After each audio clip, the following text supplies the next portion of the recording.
my name is Ama. Welcome back to my channel. For the people that are here for the first time, I don't really know what my channel is about yet, but along the way we will find out together because it's a journey and we're on this journey together as you are here and I am here, period.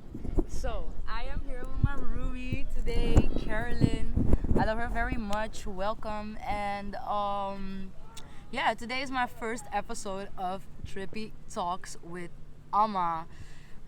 You might have noticed it already, but I'm kind of all over the place because I am actually. Am I on something already? We are sitting.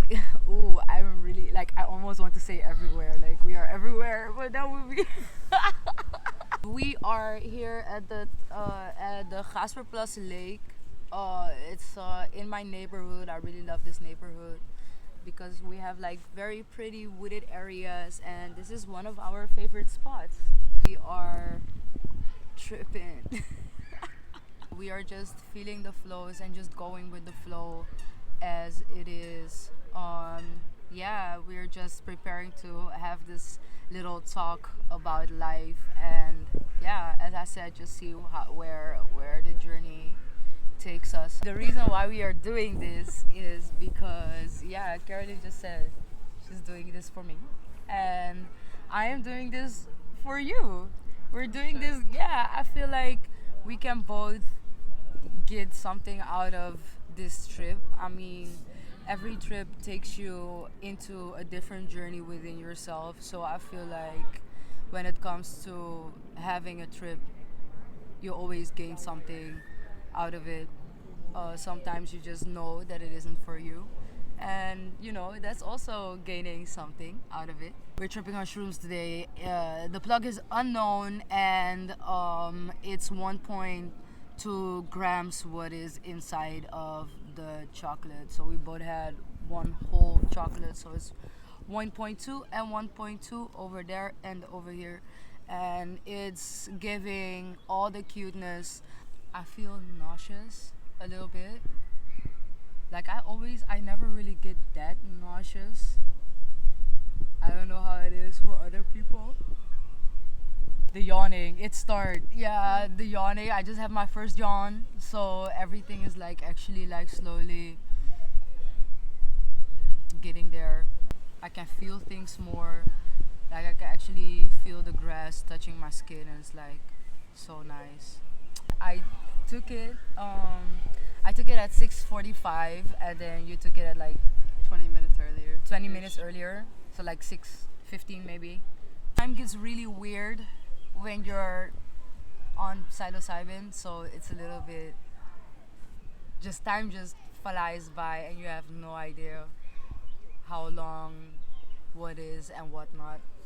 My past experiences with magic mushrooms are nice. I've never actually went this deep because obviously I was just like, you know, in the beginning of my 20s. I remember having this really deep conversation with my ex, and I remember I was talking to them, and it was like such a funny conversation that we had because it was about like me finding out that within the relationship I was projecting a lot onto them that I actually have that I learned from my mom. When you're in a trip, ego is almost non-existent, so it was like, yeah, that was I think that was like the first time that I actually had my deep trip within myself. You? I first tripped when I was in undergraduate, and it was also with my ex. And she tripped sap for me. Like I tripped sap for her a few months, so I sort of had an idea of what it would be like. And then I didn't take anything. And then a few months later, she did the same for me. And I was by the bay. It was nice. There was dolphins. I went swimming, and then I think ended up at a Dunkin' Donuts in the airport. Barefoot. Yeah. Just walking. Did you have your shoes though? Yeah, but that was like 4 hours after, like as I was coming down. Yeah, And then yeah. You were just my walking. college was like you could walk to the airport, and it was a tiny airport, Yeah. and it was like the only place there was a Dunkin' Donuts. So we walked into the airport like barefoot, and then ordered some Dunkin' Donuts. Period. That sounds like a trip. I have a question though, because I have never microdosed before. Like, as I said in one of my videos, when I do trips, I always trip like big. So I'm just wondering, like, how does it feel to like microdose, like, as in I a think couple of days? Within I the span think of it a just couple sort of days? feels like, you know, when you're just coming up or coming down. Actually, it feels more like when you're coming down, and then there's just a sense of ease in the world, and you just notice the leaves moving a bit more. Yeah. Oh, I like that. You just notice the leaves. You just like see where the wind is. You know? just see where the wind is. Sounds so like philosophic. Philosophic? Not again. Philosophical. Not again. Philosophical. Thank you. Now, finally, we have like a native English speaker right here. So, Carolyn will help us out. Remember the first episode? I just like to be with friends and like, like philosophize. Filosoferen.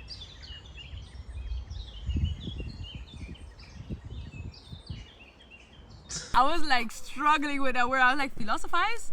And I didn't even know if that was a word or not. I was just like, I just made that up. I was just like, fuck it. I just made it up. But then I searched it and I was like, oh, it's actually a word. Philosophize, it's actually a word. Anyway. I didn't know that. So, as we already said earlier on in the video, Carolyn took the chocolate a little earlier than I did. So, she was already like up in her own bubble, in her own space. And before we started recording, she told me many times that she really wanted to go for a swim. So, there was the moment that we lost Carolyn.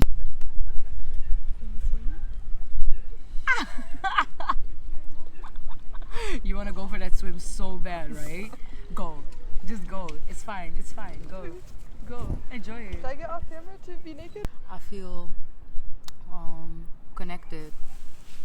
And I also feel happy. I feel at peace. But I feel like the real trip is still in the making. Like, it still has to start. I'm not thinking about anything. You just feel. I'm just feeling. I'm just feeling right now. Oh my god, kijk wat ik heb. This is the last time that I trip right now. Like, right now I have more a sense of just being and peace and connectedness. Like, I felt a lot of guilt and shame that I was just trying to like not feel. And right now I feel more of a sense of peace. As I said, I am not like fully there yet, but I feel like I'm going to be there soon. The visuals are not as strong as the other one. Like, the first one that I took were actually a different chocolate, but those chocolates, like, I took like a big fucking dose. It was like 1.6 maybe, 1.5 maybe, 1.67 even. And that was a journey. Like, that was a journey. Like, it was me versus me in that moment. How are you feeling? Kom hier bij me zitten. Waarom zit je daar? Hi. This is my bestie Giovanni. He's helping me with all the camera stuff. He is not only my best friend, but he is actually a graphic designer and like designs stuff. I'm trip sitting today. He's trip sitting me today, And I'm filming and producing. all So, at the same time. You're so multi talented. You're bi-talented. I don't think that's a word. I just made it up. I feel creative right now. You know, language is all expanding. So I think we have the right Language to is a barrier that we made up as human beings. We made it up in our minds. I feel like it's a way to divide the world. period. Are you like ready to answer some questions, some Yeah, trippy let's talks? just answer some questions. Okay. I'm just gonna sit here and philosophize. I really want. Fucking philosophize. Philosophical. I'm fucking philosophical, bitch. Put it on a shirt. I'll put it on a fucking shirt. Give me that talk back. Philosophize. Every time when somebody asks me what is time, I have to think about, like, I always have a story time. That's why I got on here in the first place, because I always have a story time. I always have a story to tell. It reminds me of like this scientific experiment that was done by, I don't know, these people, and they put like this man in a cave. They put this man in the cave, and he was in the cave for months, for like 2 months, and eventually they got him out, and they asked him like, how much time do you felt like passed by, and he had like a totally different perspective of what time was. And so if you ask me what is time, time is a fucking illusion. Time does not exist. If time can be anything, why time cannot be yours? My body feels like, I don't know, my body actually feels like it wants to move.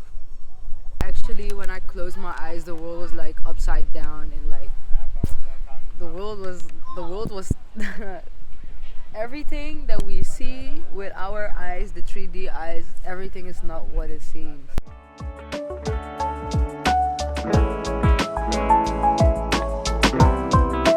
When you're walking this planet, like when you're walking on this planet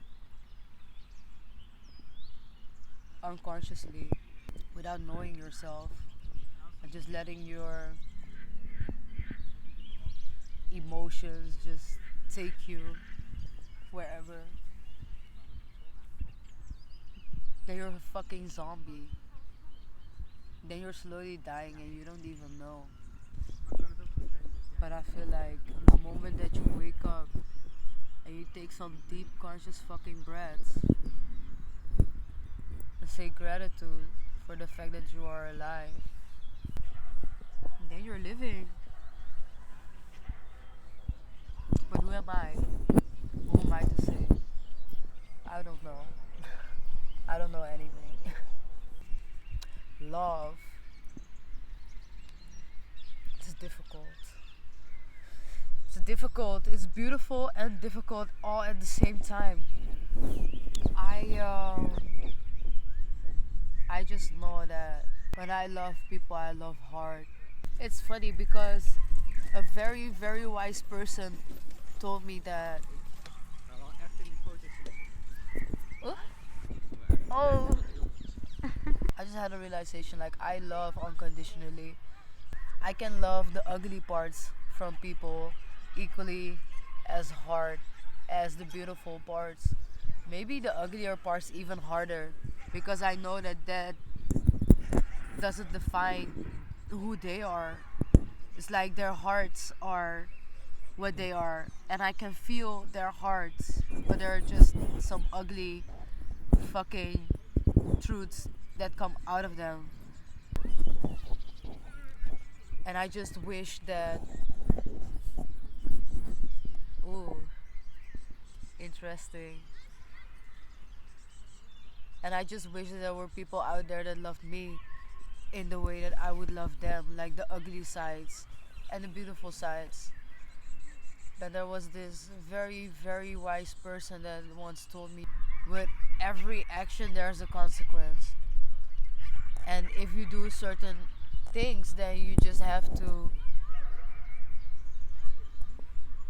accept the consequences as well.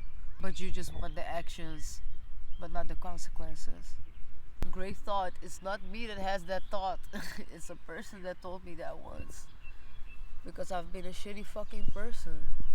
I'm still in a place that I am forgiving myself for a lot. And moving on. Mag ik een knuffel? Nee. Ah, fuck you. Je gaat mij niet knuffelen. Het is echt, mag ik knuffel? Yeah, because I'm feeling vulnerable right now.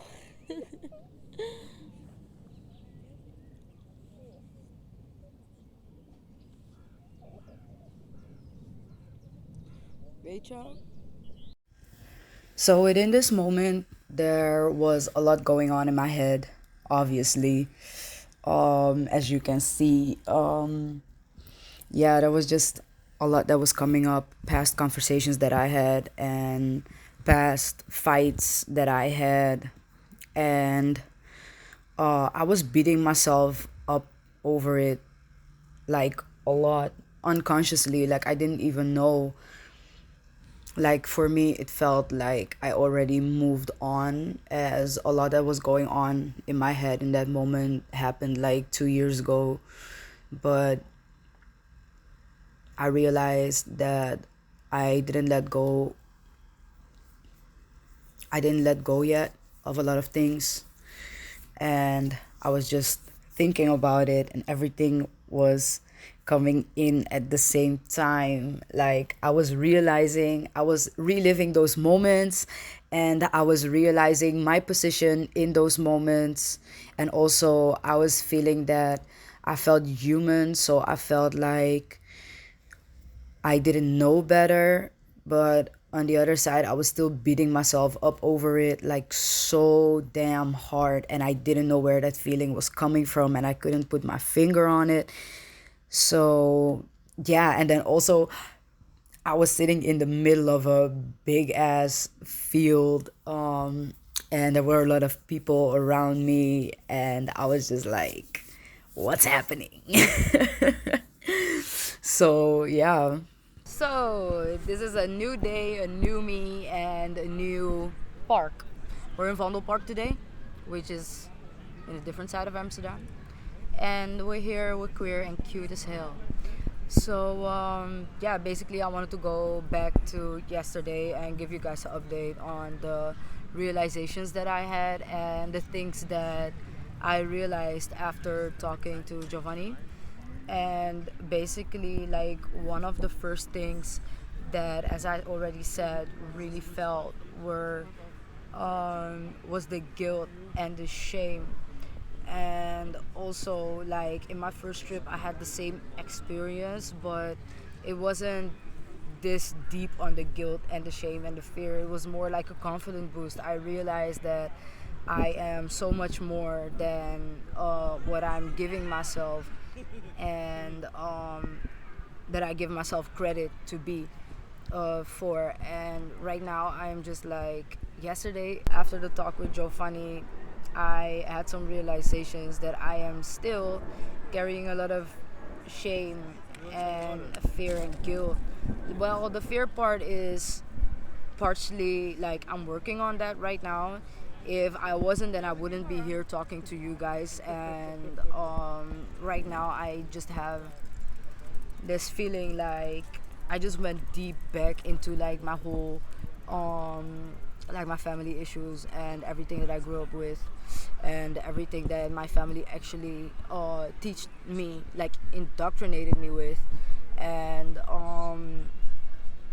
yeah, it just brought me back to like the realization that I am fifth generation from since slavery.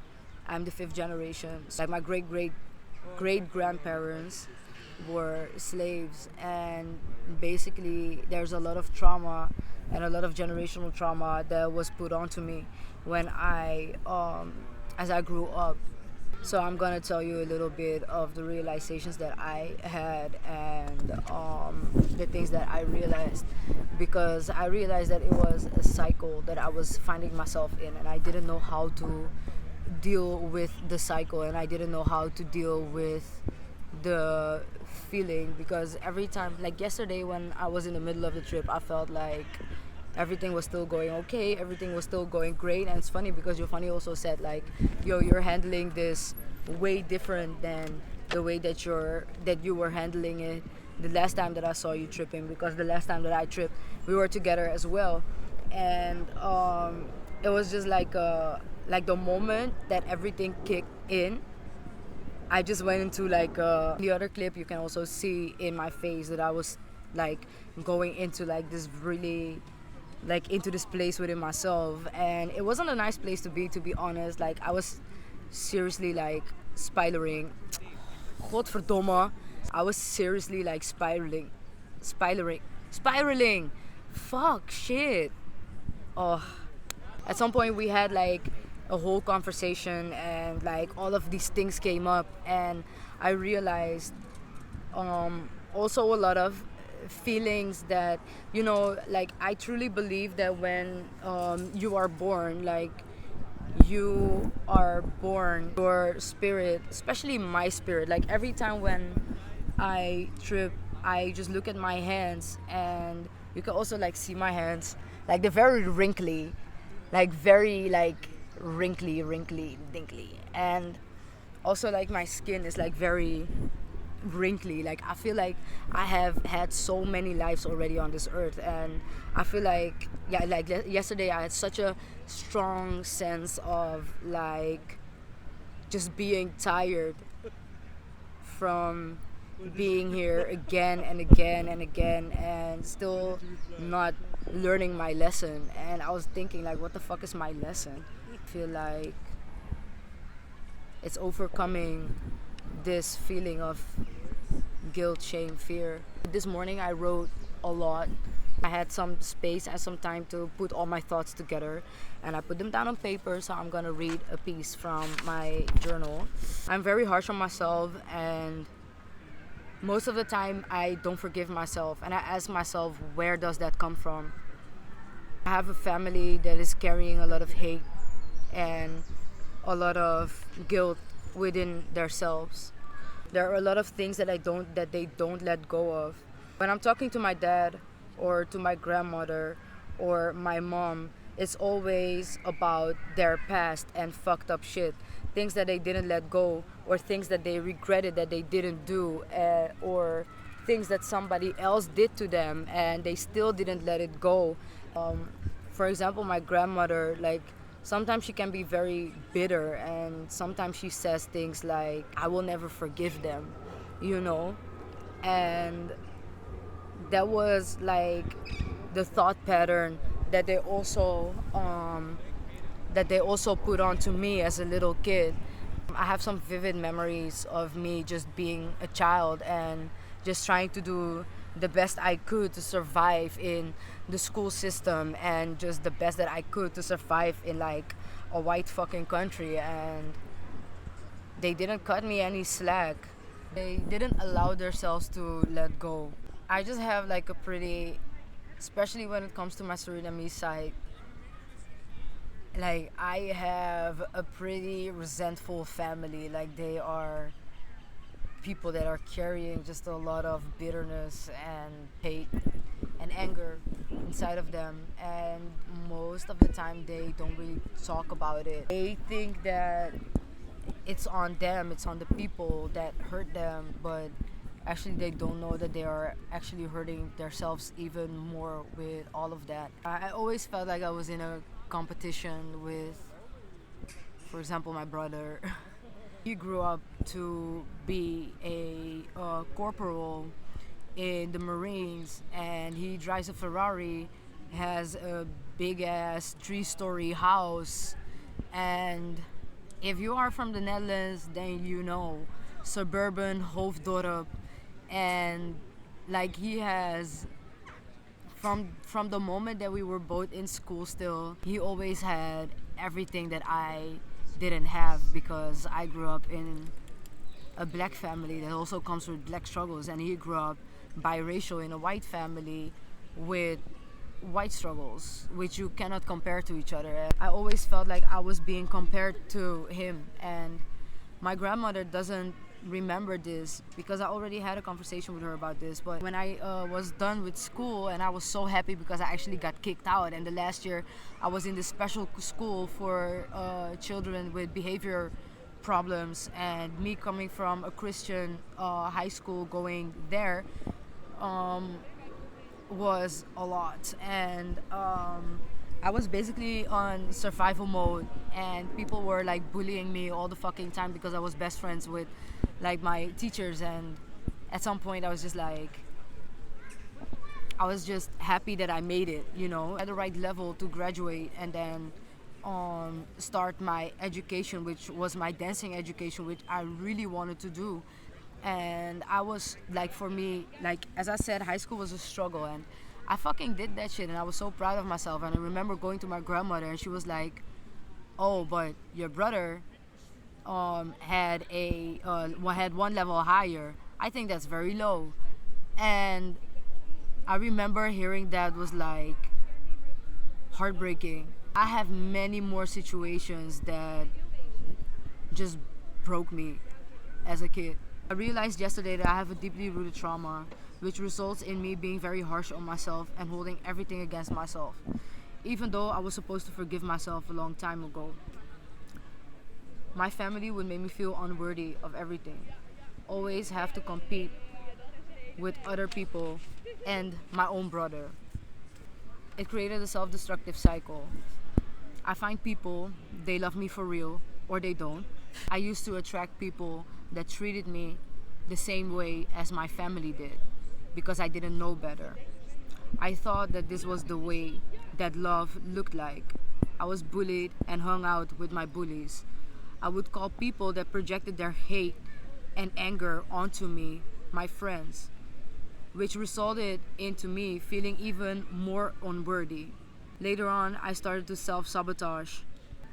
The last part is the thing that really like sealed the deal. I would have people around me that saw the loving and caring and beautiful person that I am, and they honestly wanted the best for me. And even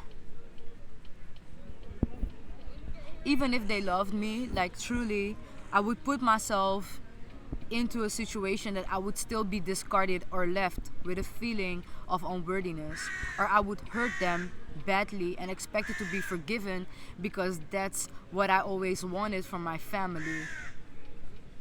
Forgiveness. And that's why I'm such a forgiving person, because I always see the best in people. But it's all a projection, and I realized that it was all a projection.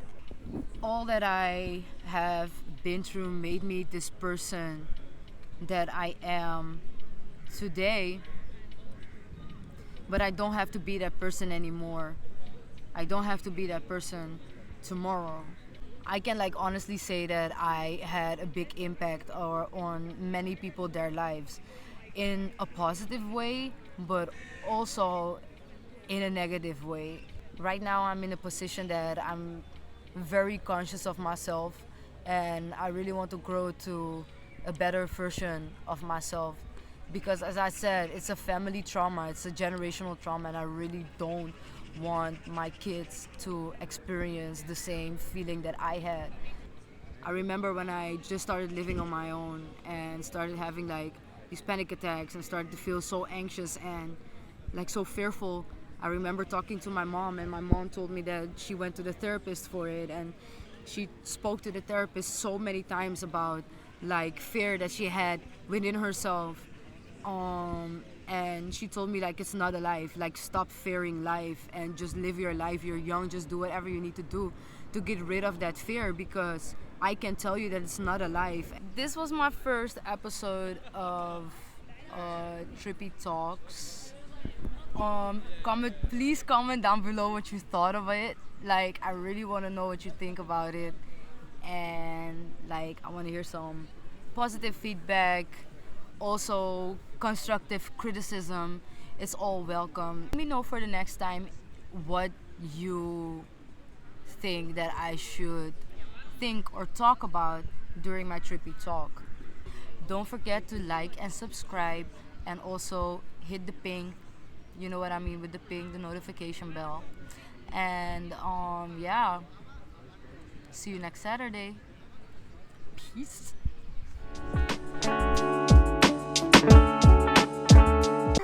I'm just annoyed by the fucking camera. I do not want to speak louder. I just want to be. I force myself to fit into so many things.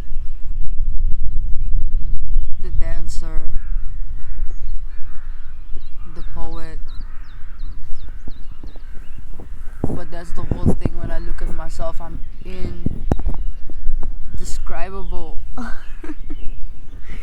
I'm just indescribable. That's something that I've been my whole life. And that something is just really lonely. It's just lonely. And just a deep fucking longing for love.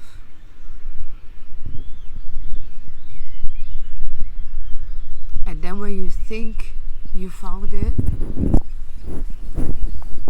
it just crumbles. It crumbles right in front of you.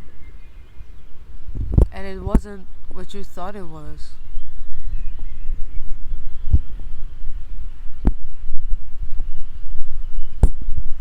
It's like I'm always looking for something.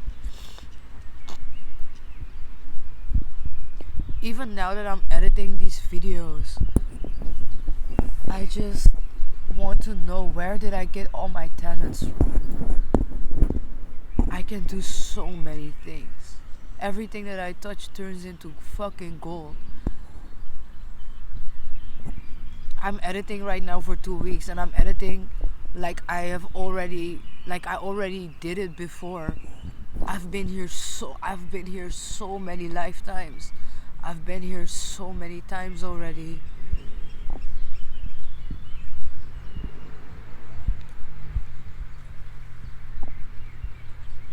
If you want to know what I feel when I'm tripping, this is what I feel. I know that vulnerability is my strength.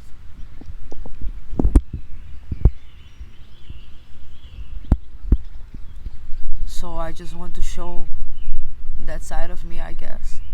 If I want the world to know me for something, then I know that I don't want it to be me as a dancer, me from CAD, me from fucking pack dance.